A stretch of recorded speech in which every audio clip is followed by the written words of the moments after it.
மாரியத்தா, இன்னும் இவ்வளவு நான் என்னென்ன பாடுபட போறேனோ தெரியலையே. ஏய் யோ, எதை செய்யறதா இருந்தாலும் இந்த வீட்டுல செஞ்சு தொலைச்சிடாதடி. என் புள்ள வாழ்க்கை அழிச்சிடாத. அமுதா, கதவை தரடி.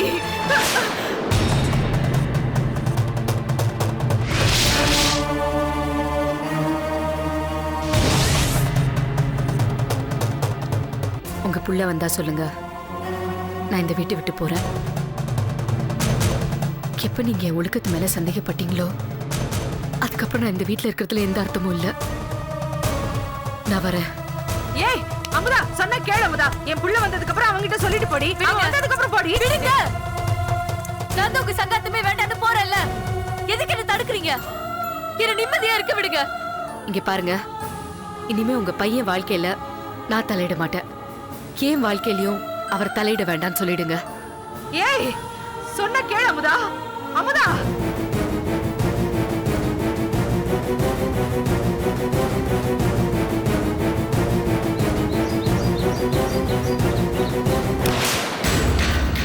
சரி சரி, தயவு செஞ்சு நான் சொல்றத கேளு.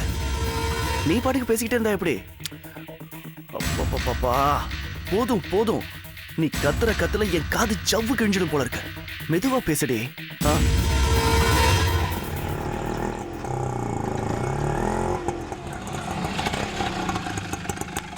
கொஞ்சம் வெயிட் பண்ணுப்பா. சரிம்மா.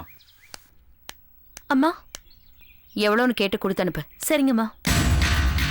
இங்க பாரு, நான் இப்ப பெரிய இடத்துல மாப்பிள்ளையா இருக்கேன். சொன்னா புரிஞ்சுக்கோமா.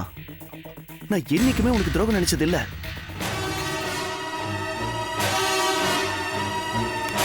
நீ கேட்கும் போதெல்லாம் நான் பணம் கொடுத்தேனே, அதை எங்க இருந்து கொண்டு வந்து கொடுத்த?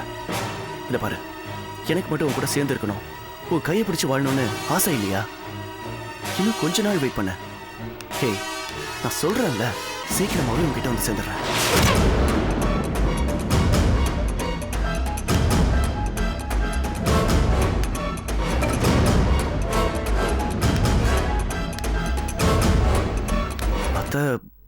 மாப்ள, யாரோ லைன்ல இருக்காங்க, பேசுங்க மாப்ள. நான் அப்புறம் பேசுறேன். உங்க விஷயமா தான் லாயர் கிட்ட பேசிட்டு இருந்தா. திங்கட்கிழமை அன்னைக்கு உங்களை பெயில் எடுத்துறேன்னு சொன்னாரு. ஆனா அதுக்கு முன்னாடி நீங்க எப்படி?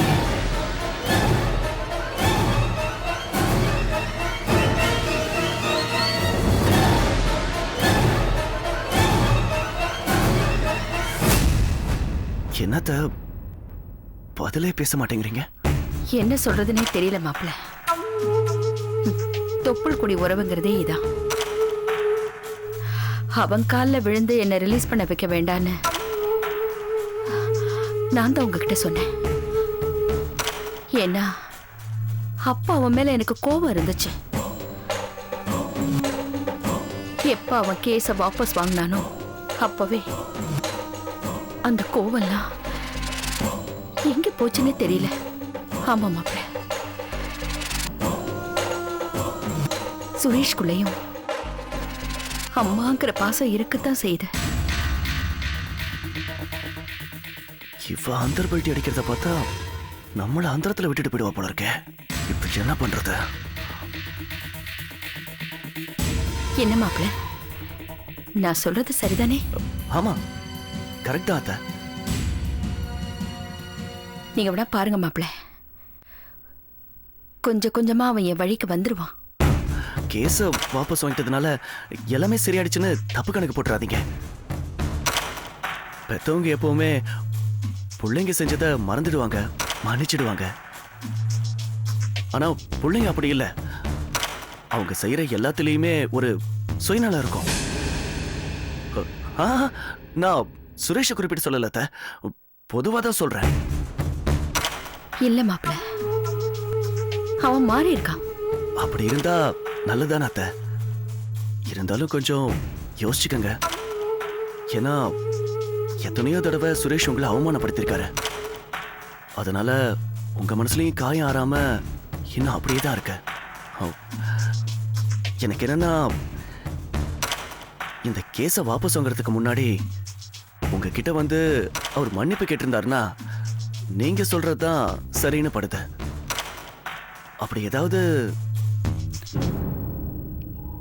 இல்ல மாப்ள, எப்ப அவன் கேஸ வாபஸ் வாங்கினானோ அப்பவே தான் தப்ப அவன் உணர்ந்துட்டான்னு தானே அர்த்தம். நீங்க வேணா பாருங்க, அவன் என்ன பார்த்த உடனே என்கிட்ட வந்து மன்னிப்பு கேட்பான். அது கனவுலயும் நடக்காது. சுரேஷ், வாங்க சுரேஷ். இப்பதான் அத்தை உங்களை பத்தி பெருமையா பேசிட்டு இருந்தாங்க. முதல்ல அவங்கள நான் பெருமைப்படுற மாதிரி நடந்துக்க சொல்லுங்க. டேய், உன்னை அசிங்கப்படுத்துற மாதிரி நான் எப்படா நடந்துக்கிட்டேன்? நீங்க என்ன பண்ணல? இல்ல நீங்க என்னதான் பண்ணல கேக்குறேன். உன்னை என்னங்க பெத்த அம்மான் கூட பார்க்காம கையெல்லாம் ஊக்குறீங்க? நான் உன்னை அடிக்கலாம் கை உங்களுங்க. சண்டை வேண்டான்னு பாக்குறேன். முதல்ல அவங்கள ஒழுங்கா நடந்துக்க சொல்லுங்க. நான் என்னடா தப்பு பண்ண? நீ தானடா பெத்த அம்மான்னு கூட பார்க்காம என்ன போலீஸ் ஸ்டேஷன் வரைக்கும் கொண்டு போய் உட்கார வச்சுட்ட. ஆமா, நான் தான் உட்கார வச்சேன். நியாயப்படி உங்களை அங்கேயே உட்கார வச்சு கழுத்திங்க வச்சிருக்கணும். செல்லம்மா ஒரு வார்த்தை சொன்னாங்கிறதுக்காக நான் கம்ப்ளைண்ட்டை வாபஸ் வாங்கியிருக்கேன். டேய், அவ பேச்சையே என்கிட்ட கெடுக்காது. கண்ட துண்டமா வெட்டிடுவேன். தெரியாது அப்படின்னா அதெல்லாம் பண்ணக்கூடிய ஆள் தானே நீங்க. அவ சொல்லிதான் இதெல்லாம் நடந்ததுன்னு முன்னாடியே தெரிஞ்சிருந்தா நான் உள்ளேயே இருந்திருப்பேன்டா. யாருடா அந்த செல்லம்மா? என்னை விட உனக்கு முக்கியமா போயிட்டாளா? இங்க பாரு, அவ உன் அப்பனை. வேண்டாம் சொல்லிட்டேன்.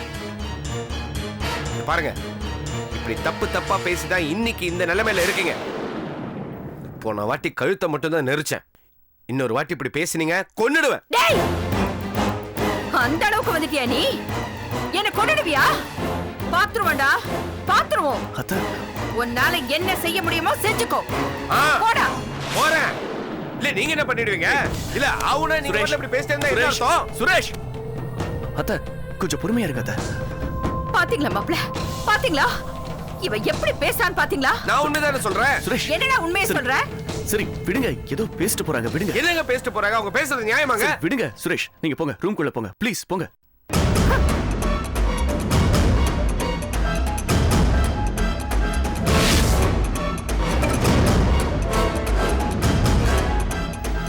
நீங்க போங்க. ச்சே,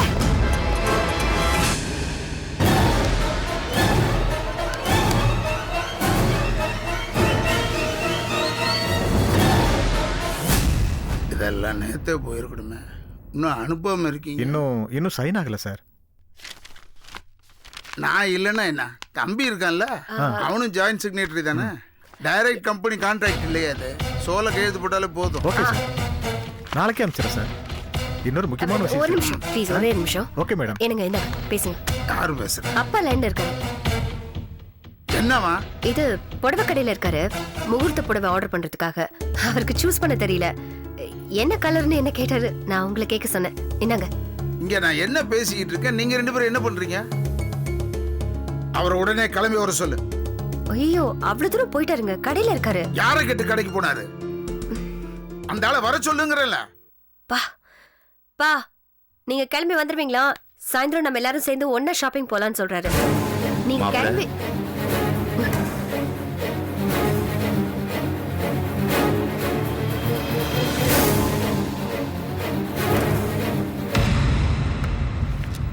இதை உடனே அனுப்பிச்சிரு, மறந்து. சரி சார், நான் கிளம்புறேன்.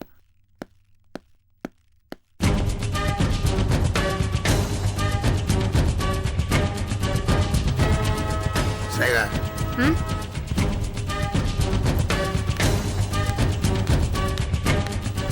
வாங்க உட்காருங்க. இருக்கட்டும் மாப்பிள்ள. என்ன விஷயம்? நீங்க என்ன மன்னிக்கணும். எதுக்கு? தப்பு என் மேலதான். என்னதான் இருந்தாலும் முத்தழிக்க உங்க வீட்டுல விட்டுருக்க கூடாது, நானும் தங்கி இருக்க கூடாது.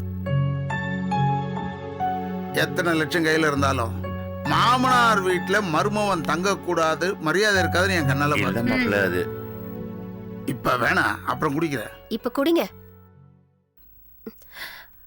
நான் குடிச்சுக்கிறேன். அங்க வச்சிட்டீங்கன்னா அது ஆறி போயிடும், அப்புறம் மறந்துடுவீங்க. முதல்ல உடம்ப பாருங்க. என்னங்க பிடிங்க, குடிங்க. குடிக்கிறேம்மா. மாப்பிள்ள, ஒரு கிளாஸ் பால் கூட அவரை நிம்மதியா குடிக்க விட மாட்டீங்களா? கொஞ்ச நேரம் பேசாம இருங்க. இதை பாருமா, நான் உன்கிட்ட பேச வரல, என் மாப்பிள்ளை கிட்ட பேச வந்திருக்கேன். நீ கொஞ்சம் உள்ள போறியா? ஆஹா, அப்புறம் எப்படி அது குடும்பத்துல இருக்கிறவங்க மொத்த பேரும் சேர்ந்துக்கிட்டு என்ன கேள்வி மேல கேள்வி கேட்கும் போது நான் வாய மூடிட்டு பேசாம இருந்தேன். ஏன் தெரியுமா? அது உங்க இடம். இங்க வந்து அதே மாதிரி நினைச்சுக்கிட்டு என்கிட்ட பேச முடியாது. ஏன்னா இது ஏன் இடம். போங்க வெளியில. ஸ்னேகா, நீ உள்ள போ.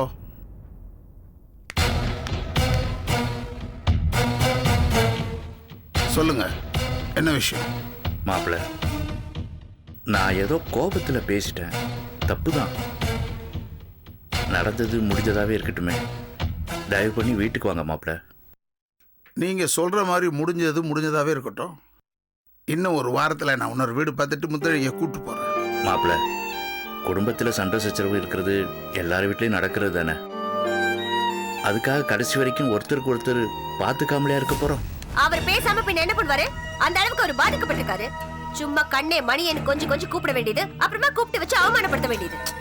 ஸ்னேகா, நீ உள்ள போ. பின்ன என்னங்க சும்மா ஓவரா பேசிட்டு இருக்காரு? இந்த பாருமா, நான் தான் உன்கிட்ட பேசுறதுக்கு வரலன்னு சொன்னேன்ல. நான் அப்படிதான் பேசுவேன். அவருக்கு ஒரு அவமானம்னா அது எனக்கு தான் அவமானம். என்ன நினைச்சிட்டு இருக்கீங்க? உள்ள போன்னு சொல்றேன்ல. எங்க எப்ப பார்த்தாலும் இதே வேலையா போச்சு. நான் பேசிக்கிறேன், நீ உள்ள போ. மாப்பிள்ள, நான் உங்களை சமாதானம் பண்ணி கூட்டு போறதுக்கு தான் வந்தேன். நேற்று நடந்த சண்டைக்கு நான் மட்டும் காரணம் இல்லை. நான் அப்படி என்ன தப்பா சொல்லிட்டேன்? கொஞ்சம் யோசனை பண்ணி பாருங்க. மாப்பிள்ள, நான் உங்களை விட வயசுல மூத்தவன். இந்த மான மரியாதை எல்லாம் பார்க்காம உங்களை வீடு தேடி வந்து கூப்பிட வந்திருக்கேன். நீங்க என்ன ஏதாவது பேசினாலும் பரவாயில்ல மாப்பிள்ள. நம்ம குடும்பத்தை யாருக்கு எடுத்து குட்டிச்சவராக்குனாலும் அவ பேசுறா. நீங்களும் இவ வீட்டுல வந்து உட்காந்துட்டு இருக்கிறீங்களா மாப்பிள்ள? எது மறுபடியும் நடக்கக்கூடாதுன்னு நினைச்சேனோ அதான் நடந்துட்டு இருக்கு. தயவு பண்ணி வீட்டுக்கு வாங்க மாப்பிள்ள. சரி, நான் வரேன் மாப்பிள்ள. நில்லுங்க. அவர்கிட்ட தானே பேச வந்தீங்க, பேசிட்டு போக வேண்டியதானே? பேச்சு வாக்குல அப்படியே என்ன சேர்த்து திட்டிட்டு போறீங்க? என்ன நினைச்சிட்டு இருக்கீங்க? இதே நான் கேட்டேன்னு வச்சுக்கோங்க, நாக்கு பிடிக்கிட்டு செத்து போயிருவீங்க. ஸ்னேகா, நீ போ, நான் பேசிக்கிறேன். என்னங்க அவர் பேசுறது போகலங்கிறீங்க?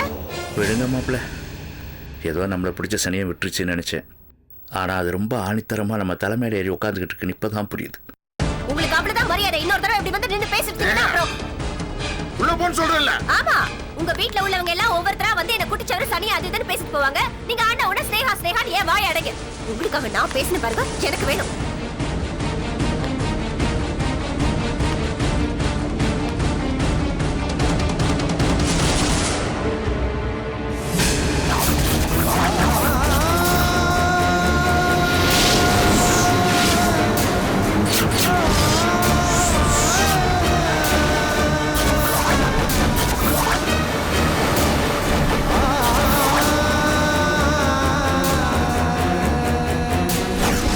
உண்மையிலேயே நீ அண்ணன் கூட போய் ஆஸ்பத்திரியில தான் தங்கனியா இல்ல வேற எங்கேயாவது தங்கனியா? இந்த மாதிரி எத்தனை நாளைக்கு போய் சொல்லிட்டு எங்கெங்கேயோ போய் தங்கனியோ? எப்போ அண்ணனுக்கும் எனக்கும் இருக்கிற உறவு முறிஞ்சு போச்சுன்னு அவர் சொன்னாரோ அதெல்லாம் கேட்டுட்டு ஒரு வார்த்தை கூட பேசாம நீங்க எல்லாம் நின்னுட்டு இருந்தீங்க பாருங்க. அப்பவே அவருக்கும் எனக்கு இருக்கிற உறவு மட்டும் இல்ல, உங்களோட உறவு சேர்ந்து எல்லாம் முடிச்சு போச்சு. இனிமே யாரும் யாரும் இந்த வீட்டு வாசப்படி வந்து மிதிக்க கூடாது. போ வெளிய, போ வெளிய.